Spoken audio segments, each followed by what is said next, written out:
Bonjour, cher étudiant, bienvenue! Tu vas peut-être trouver la présentation un peu différente de ce à quoi tu es habitué. Tu peux la mettre sur pause, la reculer, l'écouter autant de fois que tu veux. C'est un outil qui te permet d'aller à ton rythme. Alors profites-en!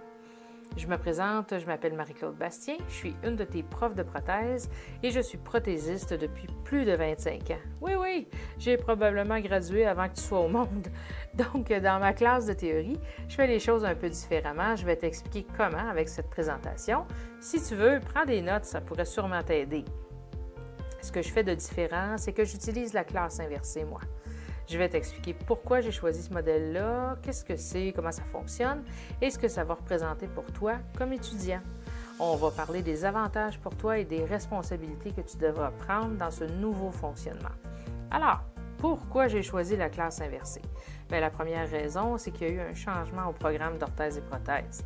La portion théorique du cours de prothèse tibiale a diminué de moitié, passant de 2 heures par semaine à une seule, avec les mêmes compétences à atteindre. Tu vois peut-être le problème? La deuxième raison, c'est que j'ai eu la folle idée de terminer mon projet de maîtrise en enseignement. Donc, à travers mes travaux, j'ai pu réfléchir à la solution à apporter à la diminution de pondération et mon choix s'est arrêté sur la classe inversée parce qu'elle me permet d'en faire plus avec moins. Donc, rendu ici, là, tu te demandes probablement c'est quoi la classe inversée? Alors, je te propose une définition simple. C'est un modèle pédagogique où les rôles traditionnels d'apprentissage sont inversés. On va voir à quoi ça ressemble un peu plus en détail. Pour te rafraîchir la mémoire, dans une classe traditionnelle, la théorie couvre les connaissances de base, donc la fondation de la nouvelle matière à apprendre. C'est habituellement simple à comprendre, puis je suis là pour t'aider à le faire.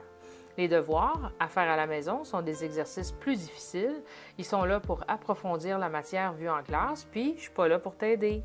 Donc, dans une classe inversée, la théorie, donc les connaissances de base, si tu veux, est acquise à la maison à l'aide d'outils fournis par moi, vidéos, lectures, des choses comme ça. Puis les devoirs, donc les exercices abordant la matière plus complexe, ceux que tu es habitué de faire à la maison, là, bien, on les fait en classe avec moi. Donc, c'est pas trop compliqué, hein? Comment ça marche? Avant le cours, pour toi, l'étudiant, tu regardes des capsules, tu fais les lectures préparatoires à ton rythme, tu prends des notes, tu écris tes questions, tu réponds à un questionnaire. C'est l'équivalent de la théorie donnée en classe, mais tu fais ta préparation avec de la matière simple habituellement. Pour moi, le prof, avant le cours, je prépare les capsules, je sélectionne les lectures, j'élabore des questions à répondre pendant le visionnement ou la lecture que je te demande de faire. Je conçois les activités à faire en classe en lien avec les notions que tu as vues à la maison. Puis, je te donne les devoirs à faire bien avant le cours, inquiète-toi pas, pour que tu aies le temps de tout faire. Donc, maintenant, pendant le cours, tu travailles sur des problèmes plus complexes en lien avec la matière que je t'ai demandé de faire à la maison. C'est donc l'équivalent des devoirs que tu es habitué de faire à la maison. Tu partages aussi avec l'équipe ce que tu as compris et tu vas plus loin dans tes apprentissages. Moi, comme prof, pendant le cours, je fais les équipes ou je vous les laisse faire, là, ça dépend. Je donne les consignes sur le travail d'approfondissement à faire. C'est toujours en lien avec les préparations que je t'ai demandées. Et je suis là pour répondre à tes questions et à t'aider à comprendre.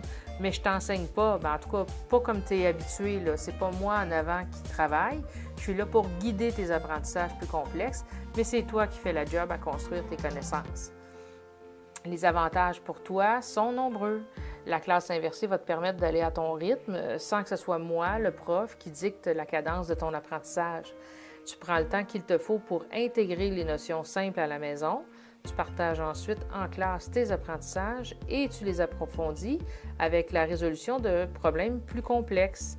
Aussi, il y a l'interaction que tu as avec tes coéquipiers. De cette façon-là, tu enrichis tes apprentissages en ayant plusieurs points de vue d'un même concept. Donc, tu passes d'un étudiant passif à un étudiant actif. Tes responsabilités dans ce nouveau modèle sont simples, mais sont très importantes pour ta réussite. Tu dois faire tes devoirs, donc les lectures, les visionnements, les choses comme ça. Ça, c'est la base de ton apprentissage. Tu dois y investir assez de temps. Je te dirais que le syndrome de la dernière minute, là, c'est vraiment pas idéal ici. Ton engagement face à ta réussite, c'est primordial. C'est toi le principal agent de ta réussite. Moi, mon rôle de prof, c'est pas de t'apprendre, mais bien de te guider dans tes apprentissages. Puis, toi, avec ta participation aux discussions, ça va t'aider à comprendre le concept parce que plus il y a de points de vue pour comprendre un concept, plus tu vas avoir de chances de l'intégrer. Dans le modèle de la classe inversée, tu dois faire attention à quelques petites choses. Tu vas avoir besoin d'une connexion Internet la plupart du temps pour faire ta préparation. Fait que si tu vois que c'est difficile, prévois le coup puis prends-toi d'avance. Pour les consignes, assure-toi de bien les comprendre. Sinon, demande-moi des précisions. Puis la dernière chose, c'est que la classe va être bruyante à cause du travail en équipe. Alors prépare-toi à travailler dans le bruit. Donc en résumé, le modèle de la classe inversée est un changement à 180 degrés. C'est un modèle d'apprentissage actif où tu participes à fond en classe. Là. Tu ne devrais vraiment pas avoir le temps de dormir. À la maison, tu travailles seul à comprendre la matière théorique. En classe, tu travailles en équipe à consolider, valider et approfondir ta compréhension. Ça veut dire que la qualité de tes apprentissages t'appartient. Donc, pour toi, tu deviens responsable et engagé dans tes apprentissages. Tu vas à ton rythme. Tu prends le contrôle aussi. Tu t'assures d'un apprentissage en profondeur et durable. Moi, le prof, je deviens une accompagnatrice dans tes apprentissages. Je ne fais pas le travail à ta place, mais je te guide à travers tes apprentissages. Ça me permet d'ajuster mon interaction avec toi au lieu d'avoir la même interaction pour tout le monde quand je suis devant la classe. Donc, ce modèle change des choses dans ta façon d'apprendre. Tu deviens un pro dans la résolution de problèmes. Tu découvres que tu as le droit à l'erreur et qu'elle devient une source d'apprentissage riche. Et en plus, tu deviens un étudiant qui est capable de réfléchir. En bonus, tu continues tes apprentissages en dehors de la classe et tu deviens super créatif. Donc, s'il reste encore des questions pour la classe inversée, je te propose des petits liens vidéo ici avec des articles aussi puis des lectures. Tous ces liens-là sont sur Colnet. Alors, à nouveau, je te souhaite la bienvenue. J'ai bien hâte de faire ta connaissance. Et si tu as encore des questions, tu peux m'écrire à l'adresse qui apparaît présentement. Bye!